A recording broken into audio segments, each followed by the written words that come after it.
What's up everybody, I'm Adam, you're watching the Model Aviator channel, and this week we're bringing you a new release announcement and review of the latest from Hangar 9. This is the J-3 Cub 10cc. Now this one's special to me personally because when I was learning to fly full scale with my brother as my instructor, I got a bit of time in an actual J-3 Cub, and I have to say that is some of the most fun I've ever had flying a full scale airplane. Of course, over the years I've had several J3 models, and to be quite honest, I cannot imagine a time where we'll never have at least one or two of these in our hangar, so I'm truly honored to be able to feature this for you today. The J3 10cc is a big balsa beauty that is sold as both a traditional ARF or as a plug-and-play EP. You may notice throughout the video that this particular one doesn't have decals. This is a late production sample that I believe was used by Horizon for testing. I don't have decals for this one, but all of the production ARFs as well as the plug and plays will come with a full set. You'll have 3 different registration number options, the Cub emblem for the tail and the Piper emblem for the front. Since this is an example of the plug and play EP, that is the assembly that we're going to take you through now. The manual is very well written, it's very thorough. It takes you through the steps of both the ARF assembly as well as the plug and play assembly. They're very different. If you pay attention at the beginning of the manual, it will guide you to the sections relevant to which model you decide to purchase. Obviously, with a traditional ARF, there's a bit of work involved. With the plug and play, much easier. Considering this is a large balsa J3, the plug and play configuration greatly cuts down on the total number of parts. We started with the wing strut attach point brackets for the fuselage. Those attach with 2 machine screws per bracket. Those are screwing into blind nuts, so be sure and use blue Loctite.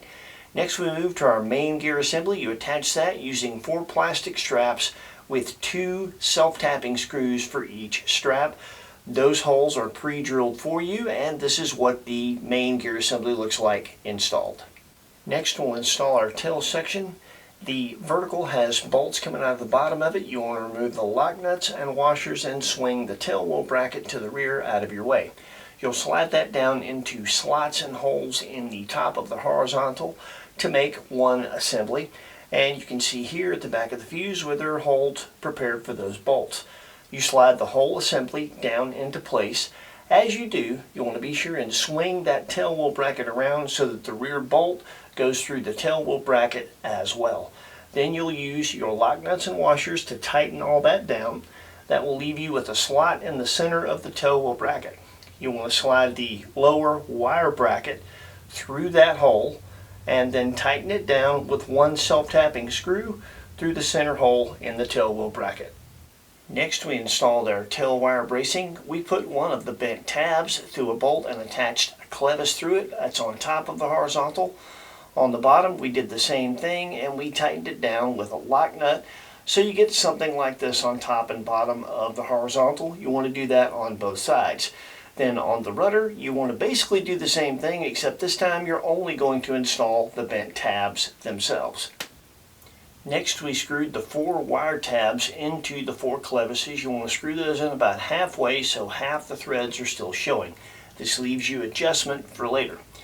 You've got 4 wires for the 4 tail bracing wires. You want to take each wire, put a crimp on one end, then loop it through one of the wire tabs back through the crimp, and then you'll just take a good pair of pliers and crimp that to hold things in place and cut off the excess wire. Next you want to run the other end of each wire directly through the brackets on the vertical as well as the lower wire bracket. You're going to run those wires back through a crimp in the same manner you did before. You want to make sure that you grab a hold of both wires when you're doing this and push the crimp as close to the bracket as you possibly can before you crimp it so that you have the smallest possible loop.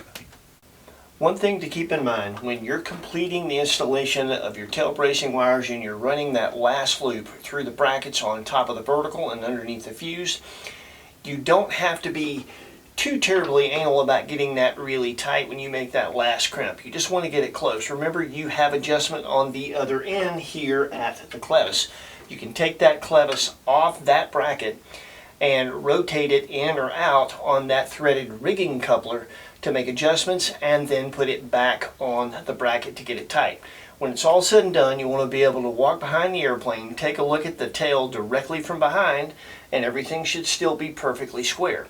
If you have a surface bending one way or another, you've got something too tight and you need to go back and make some adjustments. So at this point, you're almost done with the fuse. You install your receiver of choice. You'll install the clevises on the control horns of the elevator and the rudder and get those centered, and then install your propeller of choice.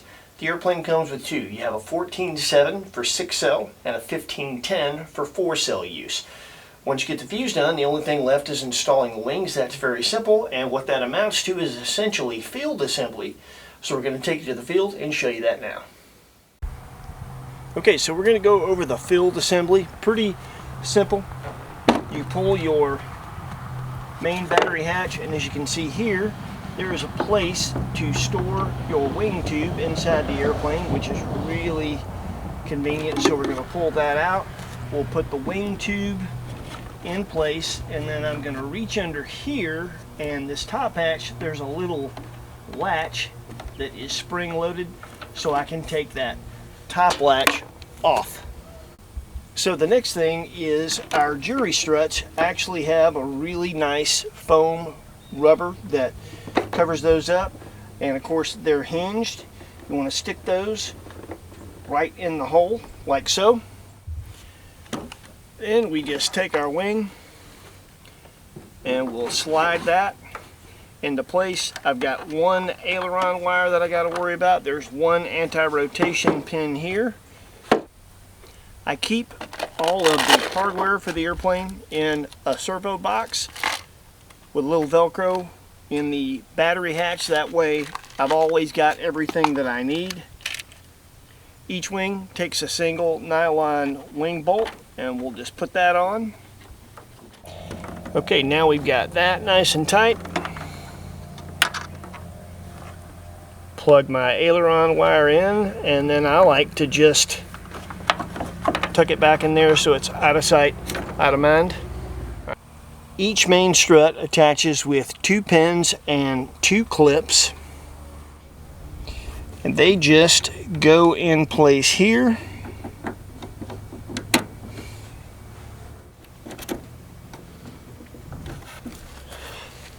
And there we go. And that's it. Same thing for the other side. Wings are on. The 10cc J3 has an 82.5-inch wingspan. It's 56 inches long. Our example weighs 8 pounds, 11.4 ounces, ready to fly with a 6S 4000 pack. It's outfitted with an Avian 4260 480 kV motor, an Avian 70 amp Smart Light ESC, and Spectrum A6380 high voltage digital metal gear servos. It's intended for use with 4S and 6S 3200 to 5000 milliamp packs. This J3 is a good size model. There was a now defunct governing body back in the day in model aviation that organized giant scale airplane contests, and they determined that any monoplane with a wingspan of 80 inches or above was considered giant scale. So by that measure, the J3 10cc is a giant scale model. Now, truth be told, opinions vary today as to what is and what isn't giant scale. It's hotly debated, but the point is, this is no park flyer. Given the weight of this airplane and the size of it, the safest place to fly this is at a sanctioned flying field or some private area of land where people and their property are not a factor. It is a 4-channel airplane out of the box. You have elevator, rudder with a steerable tail wheel, ailerons, and of course throttle control. That is conveniently the control that you have over a full-scale J3. They're both full-scale and this model. Very simple, and that's kind of the beauty of them. Now, of course, you can add other channels if you're using some sort of stabilizer and you have to flip between modes. If you're a Spectrum user and use a smart receiver, it's got an Avian ESC, which means you can program thrust reverse if you want to. Full-scale J3s don't have it, but if you want it, you can get it. So, as you saw earlier, the J3 10cc is sold as an ARF or as a plug-and-play. With the ARF, none of the electronics are included or installed. None of the control surfaces are already hinged for you. It's a good bit more work involved, and you have to buy electronic equipment to put in it. With the plug and play, all the electronics are included and installed. Everything is hinged for you, a much simpler process. There is one key difference in the two. In the ARF, there is a steadfast, solid firewall right where the cowling attaches. That is for the purposes of mounting and handling the vibration of a nitro or a gas motor. There's also an included motor box that you can attach for electric motors. In the plug and play, since they're not concerned with nitro or gas, you don't have that steadfast firewall. There's a built-up motor box, and the battery tray actually extends farther forward into that motor box, which means you can put your batteries farther forward and achieve proper CG with just batteries and no ballast. If you decide that you want to make an ARF electric, you're probably going to have to add ballast to that motor box to get the proper CG, because you won't be able to get the batteries as far forward. You're going to lose about 2 or 3 inches of adjustment there that way. So, truth be told, if you want to go nitro or gas, the ARF is the only way to go. If you want to go electric, I would strongly consider, for no other purposes other than balance, just consider the plug and play. It has really good equipment. All the work is done for you, and if you were to buy that equipment separately to the ARF, you'd be in it more money than the plug and play costs anyway, so just something to think about. Like we talked about before, a full-scale J3 is a very simple airplane. It makes the light sport category. There's no lights, there's no flaps. It doesn't really need flaps. It's got a big wing and a very light wing loading. It slows down very well and handles very well while slow. The model shares that characteristic with its bigger brother, and during the portion when we showed you the field assembly, you saw some of the more convenient features this model has to make it an easy J3 to deal with day to day. It's a convenient top loader, has a provision for your wing tube in the fuse so you never lose that. The foldable jury struts and struts, the fact that you need 1 wing bolt per wing and only 2 pins and clips per strut, really makes getting this airplane apart and putting it back together very easy. So storage, transport, field assembly, and disassembly, simple. To put that in context, I have a quarter scale Balsa USA J3 in the other room. It takes me 10 minutes to get that airplane together, and that's if I'm focused and nobody's bugging me. I can have a conversation with somebody and still get this thing together in 2. Big difference. Another thing that is very convenient, since it is 4 and 6S compatible, including both props for both voltages is a really nice touch and very convenient. It also comes with optional seats and a pilot figure. You can choose to use those or not. It's really up to you if you decide to use the seats. They have a simple tab and slide installation method. You put 2 nylon bolts that come with the airplane inside the fuse, and you just lock the seats into place on those bolts. Of course, there are some accessory goodies you can get for the J3 10cc. They offer a really nice looking scale set of wheel pants. You can buy the silver version of the Carbon Z floats with a dedicated float strut set for the J3 10cc. And the advantage of the silver floats is not only does it contrast well with the yellow airplane, but it has a better, more waterproof servo than the OG Carbon Z white floats. Worth noting, in the future, the white floats will eventually get that servo as well. And last but not least, coming sometime in 2025, there will be a clipped wing set for the J3 10cc. The sunburst decals will be sold separately. Don't quote me on this because it isn't gospel, but word on the street is the combination of the sunburst decals and the wing set's going to be somewhere around $200. Whatever it costs, when they get them, we're going to get them, and we'll do another video doing some aerobatics with a 5th scale clip wing Cub. When it comes to setup, the manual offers the usual center of gravity and control throw suggestions.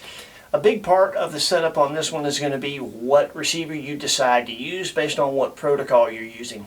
We fly Spectrum, so we're using an AR637T Plus receiver with a satellite receiver.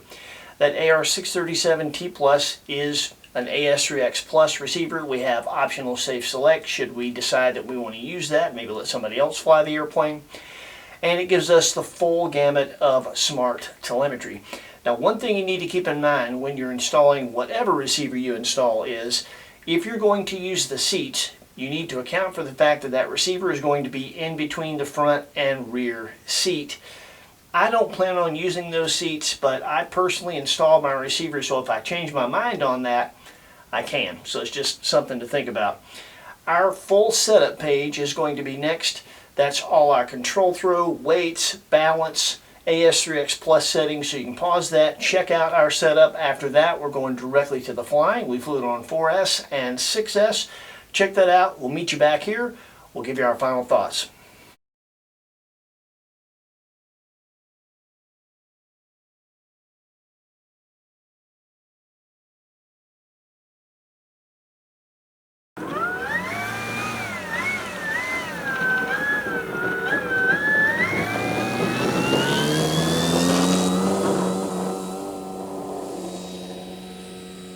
The afternoon we were able to fly the Cub on 4S. It was quite windy, very gusty. It's a large airframe and handled it well, and of course the AS3X Plus helps a lot.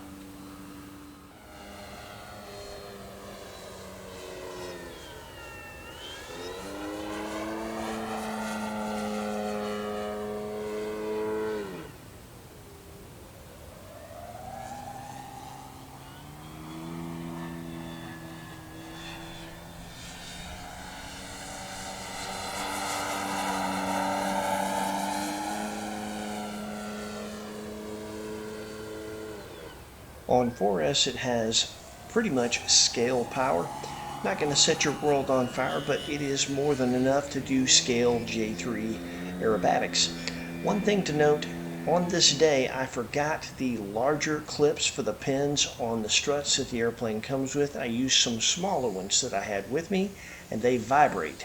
That's the noise you're hearing.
There's just something about slipping a Cub that feels right.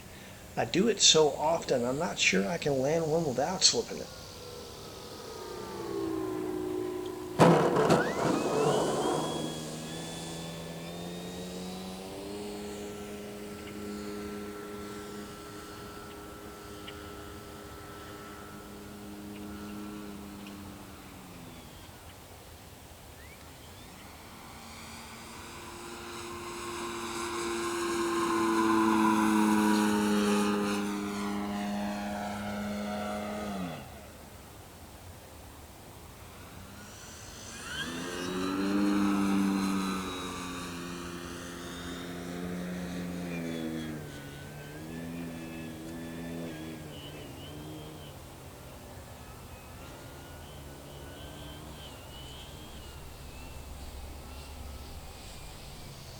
The wind was quite a challenge on this particular afternoon.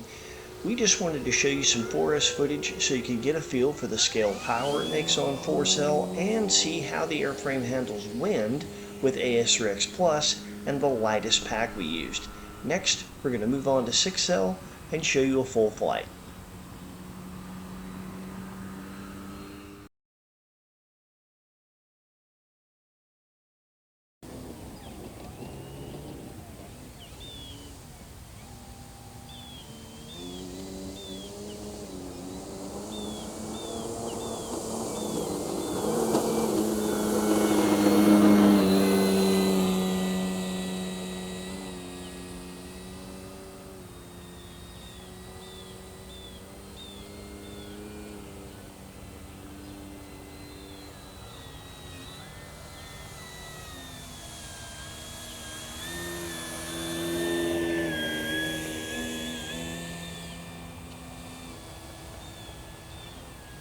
The J3 handles low and slow extremely well. It's just so stable.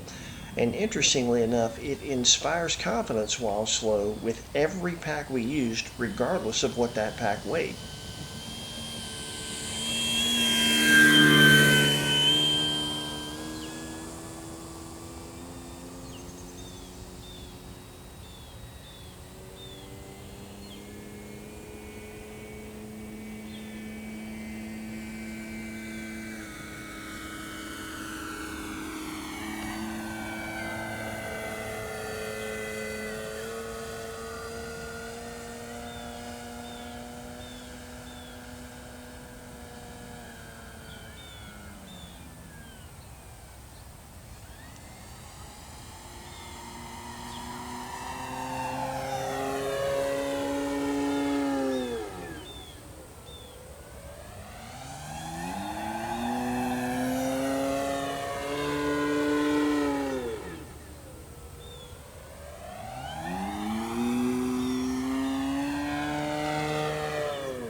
I saw a full-scale J3 do 3 loops in a row at an air show once, so I had to do it with this one.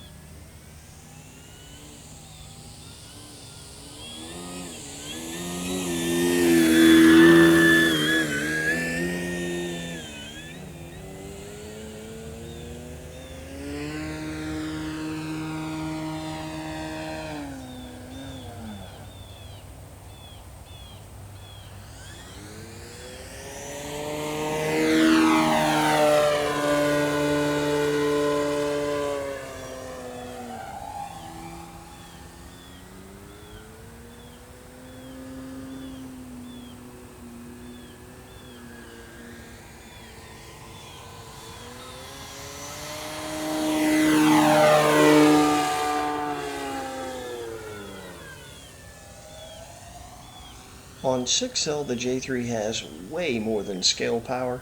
It's not 3D plane power, but it's enough.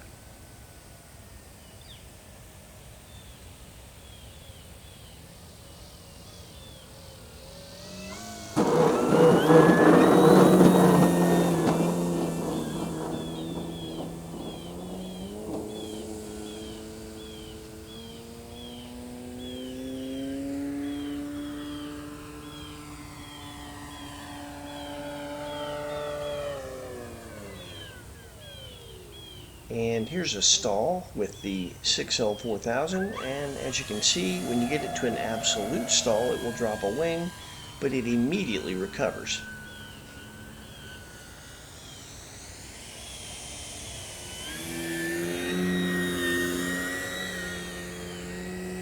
It's very stable when you cross the controls up for things like flat turns and slips.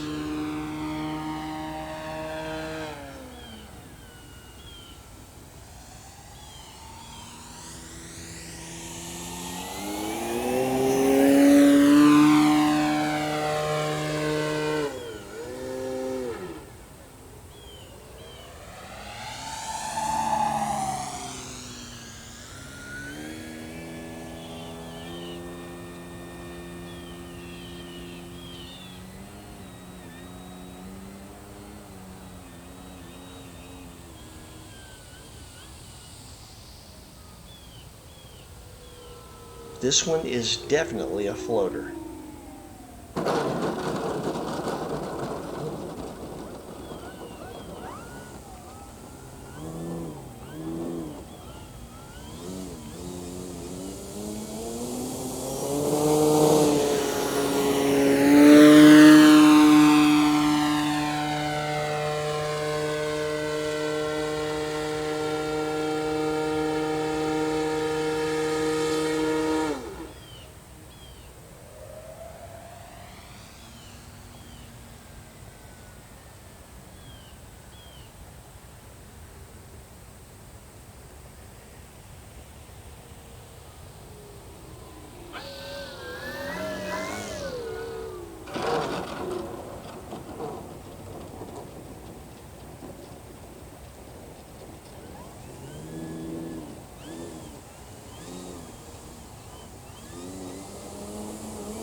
going to do another hammerhead right into a full rudder deflection slip.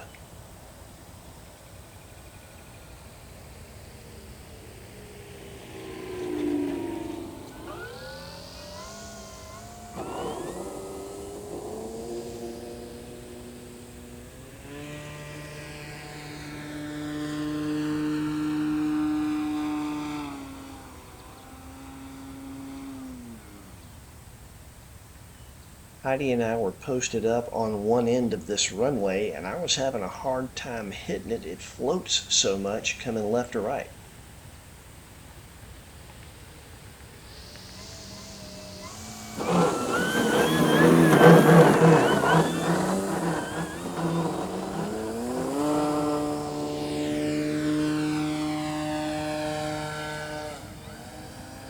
Cubs aren't meant to be speed machines, but here's a full speed pass on 6L anyway.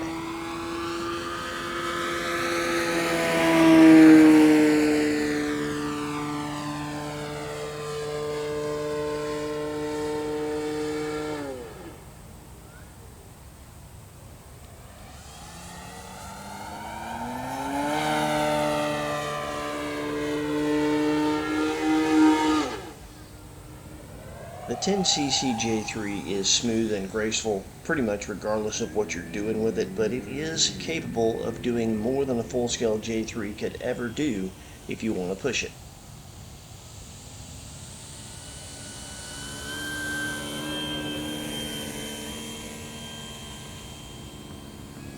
Me personally, I can keep it low and slow, do the occasional touch and go hammerhead and slip, and be happy all day.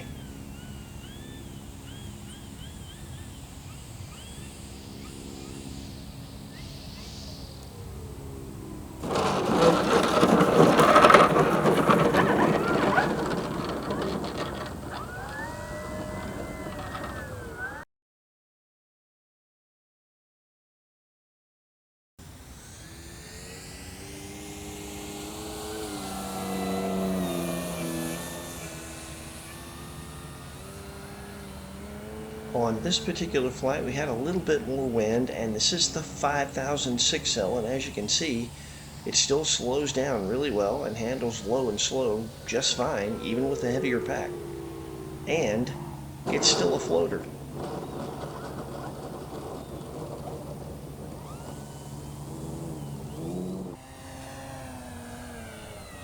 This is interesting. This is a stall with the 5000 pack, and because it moves the CG a bit further forward, it won't drop a wing.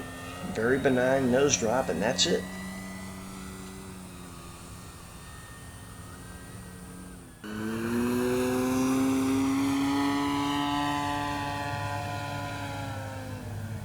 It dawned on me that in our earlier flight we didn't fly it inverted, so here it is with the 5000 6L inverted. Remarkably, it takes very little down elevator with this pack. With the lighter packs, it's almost neutral.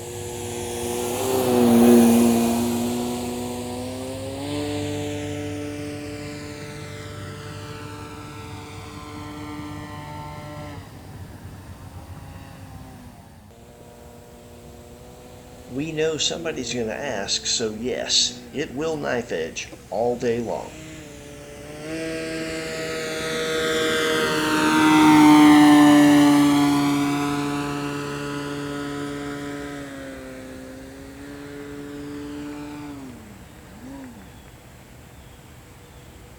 You knew I was going to end with a hammerhead and a slip, didn't you?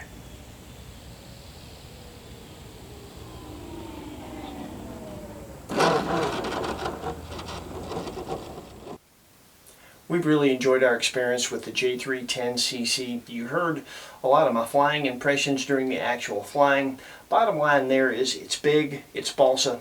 That translates to it's smooth, it's precise, it's graceful. It truly epitomizes what it's a scale model of, a classic J3 Cub, and I personally love that about it. Another thing that I really like about the experience itself is how convenient this airplane is. I've flown and owned a lot of larger scale Cubs in general, and the scale wing strut situation is handled a multitude of different ways, some more convenient than others, none that I would necessarily call quick. This actually is. On days when I'm in a hurry, which is often now, and I want to go fly something, I can get that large-scale Cub experience with this, and I've got no qualms about being in a hurry, taking this out, getting it together quickly, because it goes together quickly, and getting that experience. I'll pass on a lot of my other large-scale Cubs because they're just too much of a pain to deal with if you're in a hurry, so I really like that about this airplane. Another thing is the battery choices. I like the fact that you can fly this on 4-cell and 6-cell. They include props for both. It's a different power experience, kind of a different experience with one versus the other. But the fact is, whether it's the lightest 4-cell 5000 or the heaviest 6-cell 5000, the airplane still flies good. The CG range changes a bit with the lighter packs. It's a little bit more towards the rear, but there's no drastic bad habits. It will drop a wing if you absolutely stall it, but it's very easily recoverable. Lots of airplanes do that. On the heavier 6L 5000, doesn't even drop a wing, and it's got no bad habits with any of the batteries. In the cross-control situations you'll find yourself in if you fly a Cub the way I do, which is a lot of slips, a lot of flat turns. So I really like that. And the duration you get out of this power system, it's so efficient. We've got our timer set to 9 minutes.